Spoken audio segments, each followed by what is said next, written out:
So it's an absolute pleasure to be here. If you haven't figured out, I am from the US, so I know that you've been listening to other accents all day long.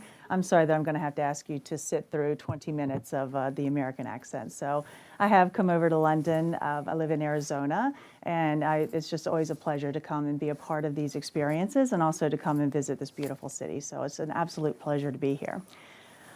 When I was asked to actually do this particular topic, I thought that it might be relevant to share a bit more context in terms of my experience.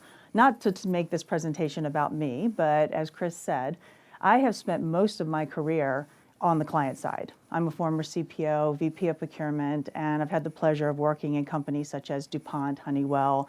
I was the first vice president of procurement ever for Sharpie and Expo, so that's quite an interesting a presentation if you take a Sharpie, and I can actually walk you through how those are made, but we can talk about that another time. So they're quite fun. But the point around that is that I was the first vice president of procurement ever for Sharpie, and they were a 40-year-old brand when I actually joined them. I'm a former CPO of Brambles. Some of you might know Brambles. They used to be listed on the UK exchange. They're an Australian company. They're the parent company of Chet Pallets. And so with that, I was the first CPO ever for Brambles as well. So there's a pattern there. And then, of course, I crossed over to what sometimes I call the other side of the fence, the dark side. A lot of people have a lot of terms for that. But now I'm on the strategic partner side. So I spent some time with Accenture. And then, of course, as Chris said, I run global delivery for WNS Denali. So Denali is actually the procurement business for WNS. And so several of you out there are actually clients of WNS Denali. And of course, everything the decisions I used to make as a CPO, VP of procurement, of course, are now my stakeholders. And so we try to help them through the challenges and make sure that we're actually guiding our clients through the procurement journey. So again, I'll get back to this topic. So I was asked to say, well, why are CPOs typically not tapped on the shoulder to be a CEO? And the first thing that I thought of was, why didn't anybody ever ask me to be the CEO? Because they didn't. And so really I'm going to give more in an introspective view based on what I've seen, based on my experience, and maybe even a bit personal to say, well, what did I do wrong, or what did I do right to not be tapped on the shoulder to be a CEO? So with that, I'll share a bit in terms of, as I was preparing, I thought, well, how do we go about this in terms of thinking, why is it, right? How many people do you know in the procurement world that have actually turned into CEOs? I think Olinga actually made a comment. He says, I don't know any CPOs that have actually been tapped on the shoulder to be a CEO. There are a few, but I'll tell you that my team struggled to actually find a lot of data around that and why that's the case. So I'll get into that in a moment. So I thought we would start with the facts. So if we start with the facts, right, did you know, right, the average tenure of a CPO is 5 years, but our average experience is over 20. I've heard several of you say today that I've been in this a couple of decades. Myself, I'm closing in on 25 years in procurement and supply chain. But our average tenure as an executive in procurement is 5 years or less. So is there anyone in here that has actually been in their executive procurement role more than 5 years? Raise your hand. 1, 2, the lights are a bit challenging. So as I thought back over my career, so you know what, my average tenure in my positions, especially on the client side, was 3 to 4 years. So why is that? And I thought to myself, well, there were a couple of key themes as I thought over my career. One was around, typically I might be looking to go to another company. Fortunately, I was never asked to leave. I wasn't fired for going out on a limb or doing anything like that, but there might have been business changes in the organization, and so I thought, again, all of us want to advance our career. We want to look at doing other things. So the 28% actually move into another CPO role at another company. And I think if I look at my experience, that's what I did. Obviously, I'm not retired yet. My husband is. So that's why I'm here and he's at home and he's playing golf, right? So, but the other, if I looked over my experience, the other piece of it, I fell into that 9% that they were reassigned or they were asked, and I was personally asked to take on another role. And then I thought to myself, well, why was I asked to take on another role? Was it because I failed drastically at showing procurement's value as a CPO? Then I thought, nah, that can't be it. And then I said, well, no, I must have succeeded wildly because of procurement's value. And in fact, the organization asked me to take on another role because they thought that procurement could perhaps run on its own. Had we put an infrastructure in place that was so strong that it could actually be more decentralized versus when I was a CPO, I felt that a centralized approach was the most effective. And again, that's for another discussion over a glass of wine. We won't get into that today. And then I think what's very important here as far as another stat is that only 4% were promoted, 4%. And I'm going to come back to that in a moment. So then we say, well, who gets tapped on the shoulder as a CEO? My experience has always been, not to pick on my CFO friends, but I'll pick on my CFO friends, that over 30%, the stats prove it. I would have actually said this was higher. Typically, CFOs actually get promoted into the CEO role. And again, it's like, well, why? What's the skill set that a CFO or even a COO, I'll pick on my COO friends as well, right? What is the skill set that over 50% of those two positions actually are asked to be CEO and the CPO is not? So again, I said I wasn't going to pick on my CFO friends, but I am. All right, so no, what I'd like to do is I'd like to, going back to that thought in terms of that 4% of the folks are actually promoted out of a CPO role. Can anyone in here name a former CPO or procurement executive who is now CEO? Yes, oh, that's good. I was really hoping everybody would know that, but did. So Tim Cook, yes, of course. I was actually going to make a statement. There's a small startup company, Silicon Valley based, right, called Apple, right? So yeah, Tim Cook obviously had a very successful career at Compaq. Can anyone name anyone else? General Motors, Mary Barra, right? Mary Barra had a very successful career. Again, you don't really come out of the automotive industry actually without having some significant supply chain and purchasing experience, but Mary Barra is a good example. The former CEO of Procter & Gamble, Mr. Lafley, actually I was actually a purchaser, quite senior in the U.S. military. And then, of course, there's Fabian Garcia, the CEO of Revlon, who actually was had quite a successful purchasing and supply chain management career at Colgate-Palmolive. So that's what I have. I have 4 people, and there's probably a few others out there, but I think that proves the point that actually the 4% that have been promoted, very small handful where that's concerned. So let's talk about why that is. So again, reflecting on why we don't actually see ourselves moving forward, I did a lot of reading around this outside of my own reflection, and I read a lot about skill sets, right? Do procurement people, the organizations, do they have the right skill sets? And I would argue, do we have the same skill sets that CFOs have, that COOs have? And some of the examples of the skill sets that folks of Sourcing Innovation actually published a really interesting article last fall. You needed business acumen. We all, I think, would argue that we have business acumen, networking, people management skills, right? All of the basic things in terms of what we need to do to be successful. So again, why is it that our skill set is not necessarily viewed, or perhaps there's perception, which is our next speaker, there's a perception that we don't actually have those skill sets to be able to be promoted, because the stats say it, only 4%, and only 9% are actually asked to take on another role. So having said that, let's talk about why we think that's the case. So my personal opinion, outside of that I believe we are the intersection and we do have the skill sets, and I adamantly disagree that we can fill a CEO role, right? I also think that, again, someone mentioned it earlier today, what we do is largely tactical. And as I was talking to other folks in terms of preparing for this, and one of my colleagues actually said, well, procurement's not deemed strategic. We've heard that today. And I'm thinking, well, why not? We do strategic things all the time. And then I started thinking, right, all of those overused terms in terms of going through a transformation. Does procurement have a seat at the table? Are we the trusted advisor? Right, all of those kinds of things. I think it really does point to a couple of things, the skill sets that I actually mentioned, and also that I don't think there's a recognition that we are at the intersection of every single function in the organization. So is finance, so is operations. But the CFOs and the CEOs typically are more inclined to get that tap on the shoulder than the CPOs are.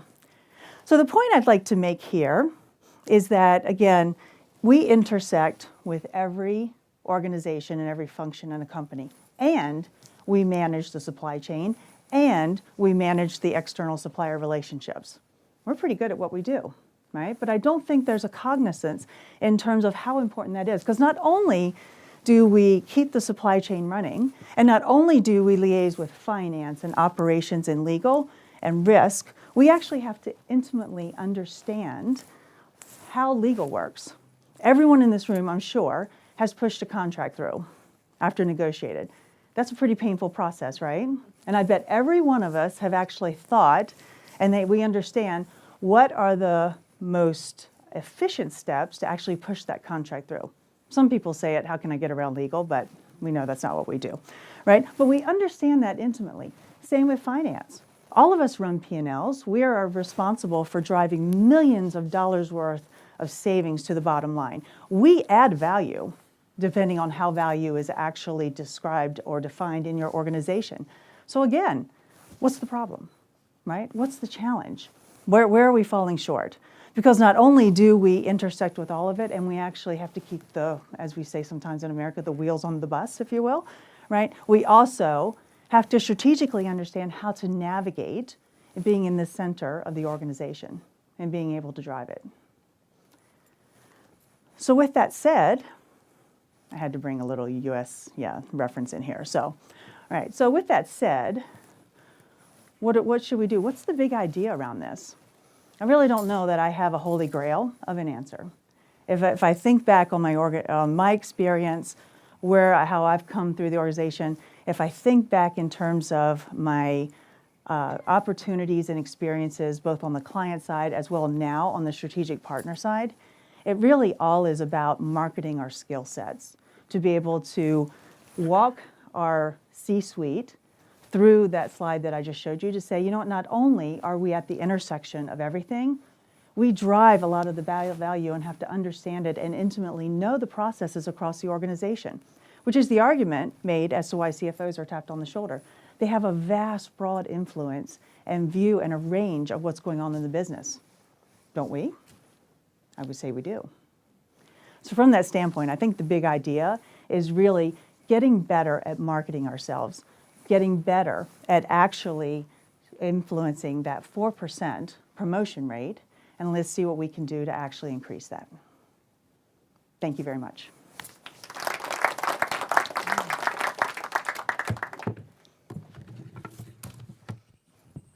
Hands. Paul, is it? Peter. Peter, sorry. See, I just totally blew that one. Very good. My theory is there's one big point here, doesn't get talked about, which is that CPOs really like being CPOs. Yeah. It's a great job, and everybody's nice to you. Well, the suppliers are nice to you, and they take you out, and things, and you're the boss. If you're in a big company, it's a hell of a job. All these people love you. And to move into line management, because I think we have to recognise that if we really want to be CEOs, there might have to be a step in between. Mm-hmm. I'll come back to that. It's quite painful. So, I mean, I've known a lot of people in my career who I'm absolutely sure could have made the step up and chose to stay at CEO. I actually interviewed the previous CPO of Procter & Gamble a couple of years ago for Spend Matters. And he said that. He'd actually moved out of procurement at one point. Yeah. With a view that he was going to go further. And after a year or so, he said, no, could you put me back in procurement? I really like it there. After I'd been doing procurement for 5 years, I joined a smaller company so I could step up and become an MD or general manager. And after 18 months in that smaller company, I was managing director of a potato packing business in Kings Lynn. And after 3 months of that, I was bloody desperate to get back to being a procurement person, because it was, oh dear, it was a terrible job. So there's a lot to be said. There's a lot to be said for being a CPO. So I think sometimes it is a deliberate choice. End of lecture. You know what? I think you make a really good point, and I think also that if those of us, right, we do that. It goes back to that value that we add, right? All of us are actually very focused on, I mean, we're all given, someone mentioned earlier today, revenue goals, right? Certainly in the line of work I am now, obviously I have revenue goals, profitability goals, but if I think back on my CPO days, it was all about defining the benefits and impacting that bottom line. Whether benefits was defined as cost reduction, cost avoidance, again, a big topic for another day. In fact, my blog is about that, by the way, so we could debate that all day long. So, but I do think that that's what we enjoy, and it's the challenge around that. What's interesting to your point is that CPOs really only stay in their roles for about an average of 5 years. So why is that? Is it because we like the challenge? They go to another firm. They go to another firm as an, right. They don't want to stop being a CPO. And is it all about the challenge, right? And I also think, too, that something that I neglected to mention that I'll mention now is that, we've all been in this business a long time, right? Our function, I think, is the most cyclical in terms of the value and how we're perceived as any other function. Because I used to say at Brambles really, I hope no one's here from Brambles, right? But Brambles really doesn't know what, they never really wanted to, they didn't know what they wanted to be when they grew up. And what I meant by that, I had a wonderful run at Brambles. I love the company dearly. But what happened is that I actually moved out of the CPO role because we were changing business strategy to move from a global, centralized organization as a whole to more of a regional based. And so basically they took a company and they split it up into 4 parts. And so therefore, there really wasn't a value in terms of having a global CPO because they were going to have the regional functions. And so from that, and so what I was ironically, I was asked to be reassigned to be the COO of the Asia Pacific region. And I declined for personal reasons. I just had my daughter, et cetera, et cetera. And so again, there's that balance. But I think what's important is that, right, I think we just see those cycles all the time. And I think because we might drive a lot of organization and infrastructure as a CPO, right, the organization sometimes takes it for granted, right? And they're like, oh, okay, anybody can negotiate, we'll run with these contracts that you've negotiated for the next 5 years. Things kind of go up and then, right, then we see the need again. I know that I have personally seen that in my global roles as a CPO, so. Hi, Bruce Morrison. Reflecting on your presentation, great presentation and really interesting debate. We've heard a lot today about the value of information, that the role of procurement has grown so much, and you just picked up on it there in terms of how procurement quantifies the value that it contributes. I still see that as the biggest constraint when up against other functions, like it might be finance, it might be human resources, it might be marketing. They're able to speak the language of the business and quantify their impact directly on profit, on revenue growth, on speed, all of these things that the business really, really values and the shareholders value. And in my opinion, we still really struggle to do that. So do you see that changing at all? Are you seeing a shift there at all as we get more access to this information and data? Yeah, that's a great question. So I was seeing a shift, especially when I was on the client side, and I'll use this analogy. I am very much against procurement reporting into the CFO, right? In fact, I've declined to consider roles because of that.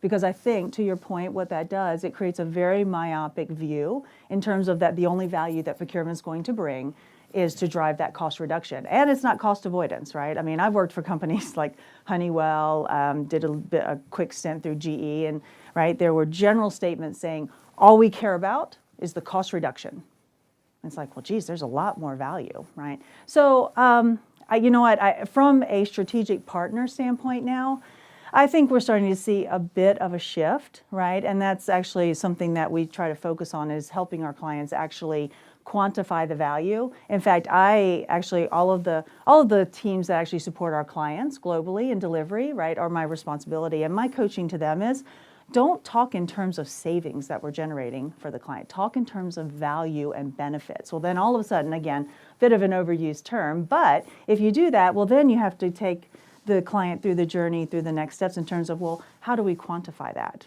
right? And continue to double click there. So I think we're starting to see a shift because I do think one thing for sure is that I'm not seeing so much in the market anymore now that I have a broad array of clients, right, that I can look over. I'm not so much seeing the fact that procurement's coming and going, like I did say maybe even 5 or 10 years ago. I think it's more about, again, is procurement really transforming and how are they getting there, right? And are they more strategic in nature, operating within the organization? And I think a lot of the constraints are if they have direct access to that seat at the table. If they're buried in an organization through the CFO, through the CAO, through the COO, then I think it's obviously much harder to get that seat at the table because you don't have that CEO's ear.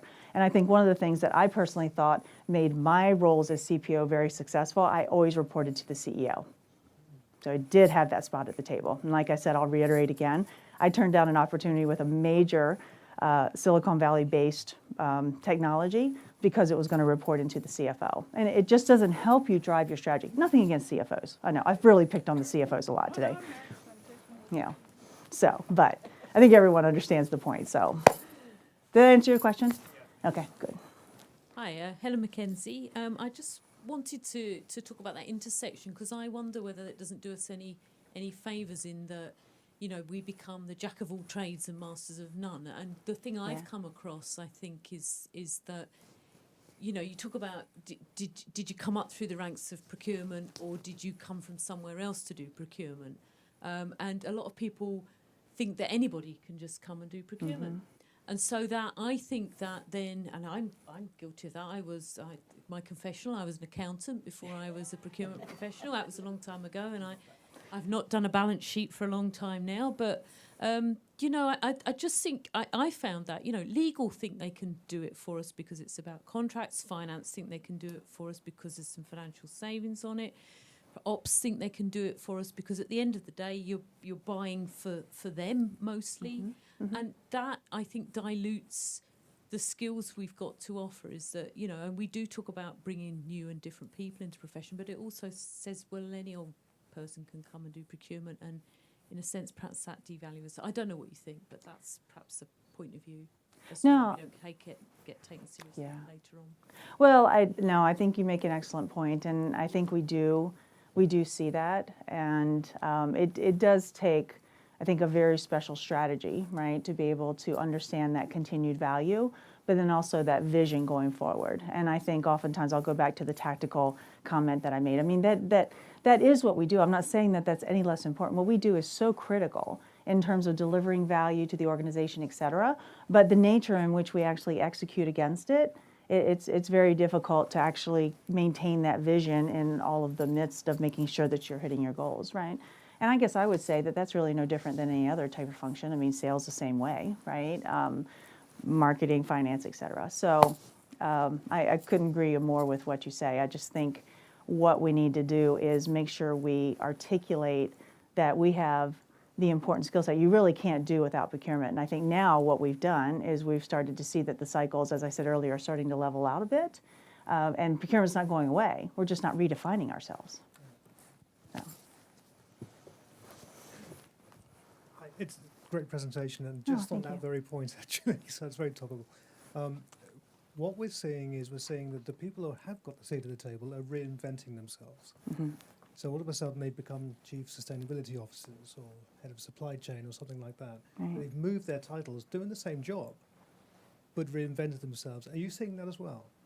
We are seeing that. Yeah, we are. And I think, too, to that point, a very obvious example is actually that from a procurement standpoint, we obviously manage the supply chain, right? So obviously you see that we've been seeing the trend. It's not new, right, in terms of chief supply chain officers, of which procurement is a piece of that. Right, and I would argue to say, well, yes, it's a piece of that, but actually it's much broader than that. We should not look at procurement as just a function in terms of, someone said that it's a profession, right, earlier today, right? We shouldn't just look at it as a subset of it because it's really the fundamentals and the core throughout managing the entire supply chain. And then the liaising, the relationship piece of it, et cetera. So I think it's the same analogy. You see it across the supply chain. We should think broader. So if you take that and you say, okay, now we have a chief value officer, it might fold up under risk and compliance depending on what the company does. So we're starting to see that a bit more. What would be your advice then to CPOs reporting to the CFO? How can they manage themselves into a new role where they're reporting into the board? Yeah, that's quite a dangerous topic to hit. Could they use? Yeah. So I suppose from my personal aspect, I think a lot of it actually you have to speak the validation talk, the benefit validation talk. I think that's how you do that, because CFOs, again, of course they see across the value, right? You know, managing capital equipment has no cost reduction impact on the bottom line. However, no CFO ever is going to come to procurement and say, don't manage our capital purchases, right? So I think the education around the benefit validation, if you will, is something where people can reinvent themselves, speak the speak of the business acumen, and then show the value, and then show how we broaden out in the intersections amongst the other functions. I think that's key. And then I think it becomes very obvious that, hey, we're just not here to buy a widget for 10 cents less than we did last year. It's much broader. Talk about value engineering, right? In terms of how we, at Sharpie, we used to take the packaging, obviously, and really drive our cost impact because of the value engineering. That has nothing to do with the CFO. Right, so I think you have to really think about that strategy and fold that in. Thank you for all the questions. I'm really excited. Hi, Julie. Hi. Florence Tinsley-Roy. Thank you for the presentation. I think it's a really good topic, and it's about us as a profession breaking through our own glass ceiling.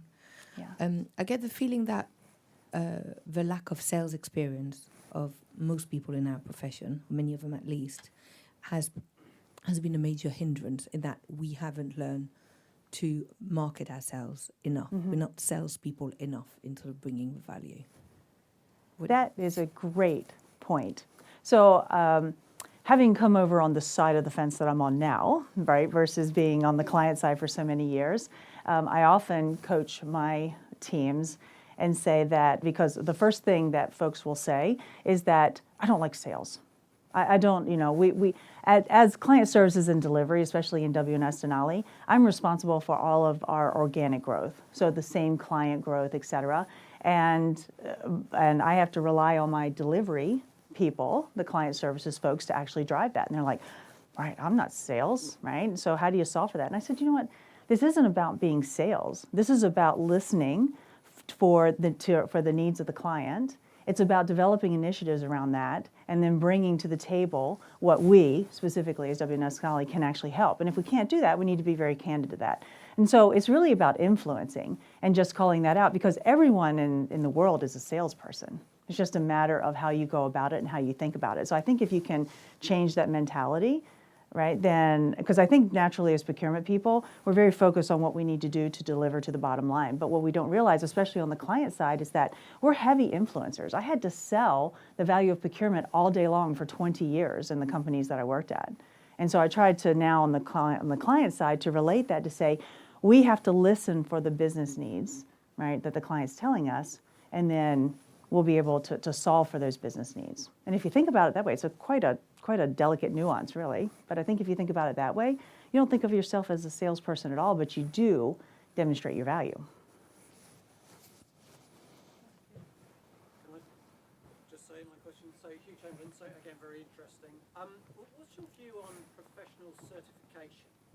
So, I mean, it seems to me that actually people can move quite easily into procurement, but actually, again, it can be quite hard at whatever stage in your career to move out. And certain functions, again, have barriers in terms of, you look at finance, you know, needing to be a qualified accountant to get into that, and certainly for a CFO not to have that, I think would be very unusual. Right.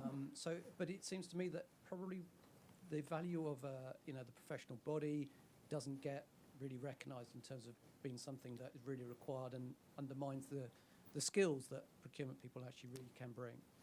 Yeah, that's a very good point. It's quite sad, actually, isn't it? Because I think we have some excellent organizations, whether it's SIPs, whether it's, you know, in the States, obviously ISM is a big advocate, and I certainly have those certifications. I think even if you look at Apex in terms of expanding broader from a supply chain standpoint, I think that's very important. So my view is that it's absolutely necessary, only because it really just, it's going back to that skill set discussion in terms of keeping your skill sets relevant. The networking opportunities that you get out of that, I think, are important. But I do think we suffer from a lack of standardization. As opposed to accountants, you have to be a CPA in the States, you have to be a chartered accountant here, et cetera.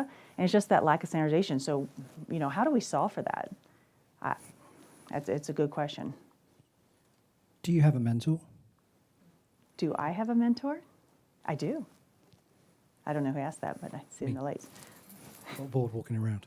I And do. Do you guys have mentors that aren't in the profession, that maybe are exec teams or board levels? Yeah. CFO. Don't show them my bullseye chart, okay? That might not go over very well. So, Any more?